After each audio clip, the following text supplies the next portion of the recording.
जय माता दी। आप सभी का हमारे चैनल मन की शांति में बहुत बहुत स्वागत है। आषाढ़ मास कथा श्रृंखला की आज अंतिम कड़ी है।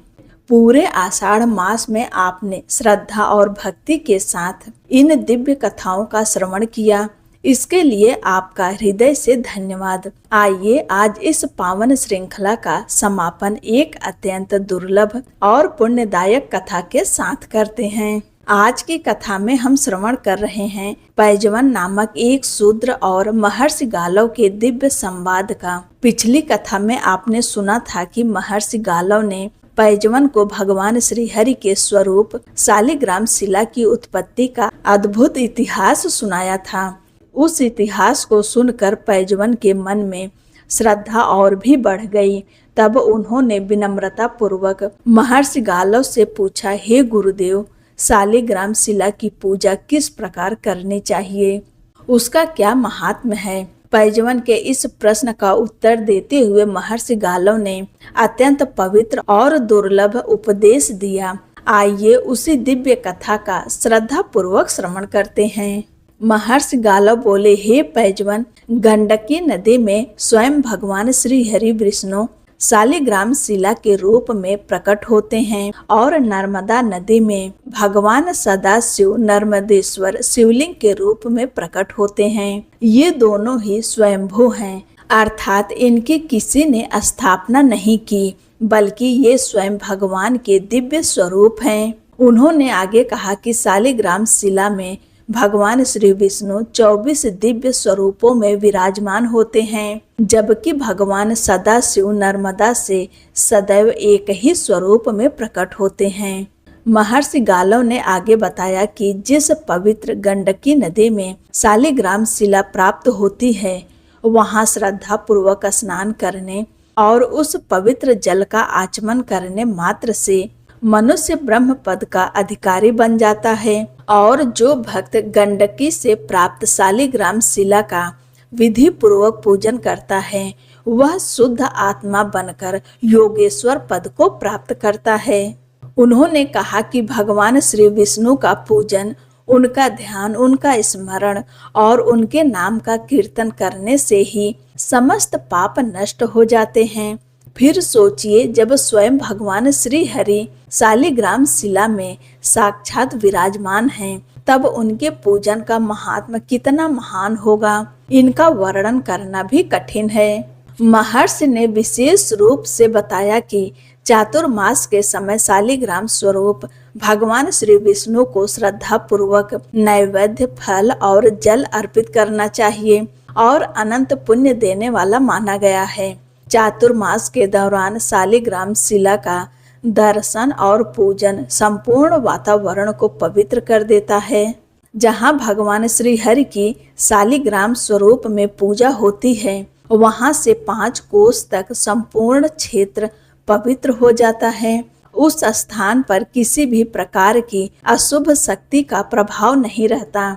जहाँ लक्ष्मीपति भगवान शालिग्राम का पूजन होता है, वहाँ वही पूजा सबसे बड़ा सौभाग्य, वही श्रेष्ठ तप और वही उत्तम मोक्ष का मार्ग बन जाती है। महर्षि आगे कहते हैं कि जिस स्थान पर दक्षिणावर्त शंख, लक्ष्मी नारायण स्वरूप शालिग्राम शिला, तुलसी का पौधा, कृष्ण सार मृग तथा द्वारका की शिला अर्थात गोमती चक्र एक साथ विद्यमान हो, वहाँ स्वयं लक्ष्मी, विजय, भगवान श्री विष्णु और मुक्ति, इन चारों दिव्य शक्तियों का अस्थायी निवास होता है।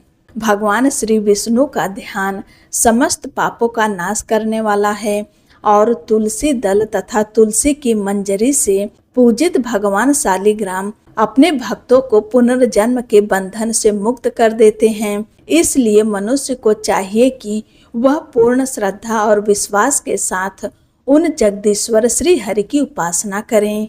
महर्षि आगे कहते हैं कि एक समय माता पार्वती के मन में एक गहन जिज्ञासा उत्पन्न हुई।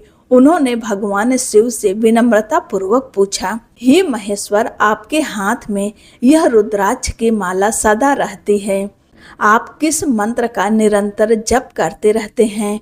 आप तो समस्त देवताओं के भी स्वामी हैं। आपसे श्रेष्ठ किसी को मैं नहीं जानती। फिर ऐसा कौन है जिसका आप मन ही मन स्मरण और चिंतन करते हैं? क्या आपसे भी श्रेष्ठ कोई है? देवी पार्वती का यह प्रश्न सुनकर भगवान महादेव मुस्कुराए और अत्यंत गंभीर स्वर में बोले, हे प्रिय, भगवान श्री विष्णु के सहस्त्र नामों में जो सारभूत नाम है, मैं उसी का निरंतर जप करता हूँ। मैं राम नाम का स्मरण करता हूँ और इसी रुद्राक्ष माला से उसके जप की गणना करता हूँ। श्री राम का अवतार समस्त अवतारों में अत्यंत श्रेष्ठ और कल्याणकारी है। भगवान शिव आगे कहते हैं कि प्रणव स्वरूप ओम सनातन ब्रह्म का प्रतीक है और अ, उ और म इन 3 अक्षरों से मिलकर बना है।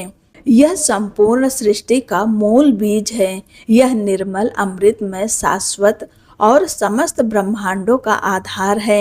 जो साधक इसके वास्तविक स्वरूप को जान लेता है, वह शीघ्र ही संसार के बंधनों से मुक्त हो जाता है। इसके पश्चात महादेव ने द्वादशाक्षर महामंत्र का महात्म्य बताते हुए कहा, ओम नमो भगवते वासुदेवाय। इस दिव्य मंत्र का जप करोड़ों पापों को उसी प्रकार भस्म कर देता है जैसे प्रचंड दावानल विशाल वन को जला देता है। इस मंत्र का चिंतन ही परम ज्ञान है। यह शुभ और अशुभ दोनों प्रकार के कर्म बंधनों का नाश करता है।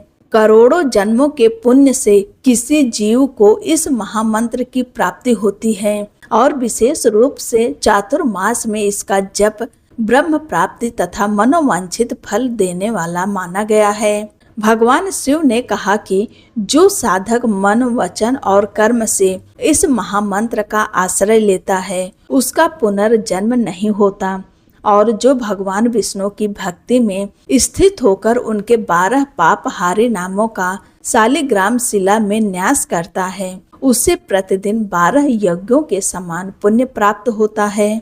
महादेव आगे कहते हैं कि द्वादशाक्षर मंत्र के महात्म का वर्णन हजारों जिह्वाएं भी नहीं कर सकती। यद्यपि इसका जप प्रत्येक समय पापों का नाश करता है, किंतु चातुर्मास में इसका प्रभाव और भी अधिक बढ़ जाता है। इसके चिंतन से मनुष्य को मनोवांछित सिद्धियां प्राप्त होती है और इसके जप से सनातन मोक्ष की प्राप्ति होती है। इसके बाद भगवान शिव ने विशेष रूप से बताया कि शूद्रों तथा स्त्रियों के लिए प्रणव रहित जप का विधान बताया गया है। उन्होंने कहा कि ऐसे भक्तों के लिए जप तप से भी बढ़कर भगवान विष्णु की भक्ति, ब्राह्मणों की सेवा, दान और भगवान का स्मरण श्रेष्ठ माना गया है। उनके लिए राम नाम ही सर्वोत्तम मंत्र है। भगवान शिव बोले, राम यह केवल 2 अक्षरों का नाम नहीं बल्कि करोड़ों मंत्रों से भी बढ़कर है। इसका जप समस्त पापों का नाश करता है। चलते हुए, बैठते हुए, खड़े रहते हुए अथवा सोते समय भी जो मनुष्य राम नाम का कीर्तन करता है, वह इस लोक में सुख प्राप्त करता है और अंत में भगवान विष्णु का पार्षद बनता है। राम नाम सभी वर्णों, सभी जातियों और सभी प्राणियों के लिए समान रूप से कल्याणकारी है। विशेष रूप से चातुर्मास में इसका प्रभाव अनंत गुना बढ़ जाता है। जो राम नाम की शरण में आ जाता है, उसे यमलोक की यातनाओं का भय नहीं रहता। समस्त विघ्न, रोग, भय और संकट राम नाम के उच्चारण मात्र से दूर हो जाते हैं। यह मंत्र युद्ध में विजय प्रदान करने वाला, सभी मनोरथों को पूर्ण करने वाला और समस्त तीर्थों के फल के समान पुण्य देने वाला कहा गया है। महादेव ने अंत में माता पार्वती से कहा, हे देवी, तुम भी सदा राम नाम का जप किया करो। राम नाम का एक बार उच्चारण करने से विष्णु सहस्त्र नाम के समान पुण्य प्राप्त होता है। विशेषकर चातुर्मास में इसका फल 10 गुना बढ़ जाता है। श्री राम अपने दिव्य तेज से संपूर्ण जगत में व्याप्त हैं और प्रत्येक जीव के हृदय में अंतर्यामी रूप में स्थित होकर उसके असंख्य जन्मों के पापों को क्षण भर में भस्म कर देते हैं। भगवान शिव के मुख से राम नाम का यह अनुपम महात्म्य सुनकर देवी पार्वती अत्यंत प्रसन्न हुई। चातुर्मास के आगमन पर वे हिमालय की ऊंची चोटियों पर कठोर तपस्या करने चली गईं। उन्होंने ब्रह्मचर्य व्रत धारण किया और प्रातः, मध्याह्न तथा सायंकाल तीनों समय भगवान हरिहर का ध्यान करने लगीं। उनकी सखियां भी उनके साथ तप में संलग्न रहीं। उधर जब देवी पार्वती तपस्या में लीन थीं, तब भगवान शिव पृथ्वी पर विभिन्न स्थानों में विचरण करने लगे। एक दिन उन्होंने दिव्य तरंगों से सुशोभित पवित्र यमुना जी को देखा और उसमें स्नान करने का विचार किया। जैसे ही वे जल में प्रविष्ट हुए, उनके दिव्य तेज के प्रभाव से यमुना का जल श्याम वर्ण का हो गया। तब यमुना देवी दिव्य स्वरूप धारण करके प्रकट हुई और भगवान शिव की स्तुति करते हुए बोले, हे देवाधिदेव, मुझ पर प्रसन्न होइए, मैं आपकी शरण में हूँ। उनकी प्रार्थना सुनकर भगवान शिव ने वरदान दिया, जो भी मनुष्य इस पवित्र तीर्थ में स्नान करेगा, उसके हजारों पाप क्षण भर में नष्ट हो जाएंगे। यह स्नान समस्त तीर्थों में महान पुण्य देने वाला प्रसिद्ध होगा। इतना कहकर भगवान शिव वहां से अंतर्ध्यान हो गए। तत्पश्चात उन्होंने एक सुंदर मुनि का रूप धारण किया, हाथ में वाद्य लिया, ललाट पर त्रिपुंड लगाया और आश्रमों में घूम घूम कर कभी गीत गाने लगे तो कभी आनंद पूर्वक नृत्य करने लगे। जब मुनियों ने यह विचित्र आचरण देखा तो वे उन्हें पहचान न सके और क्रोधित होकर श्राप दे बैठे, तुम लिंग रूप धारण कर लो।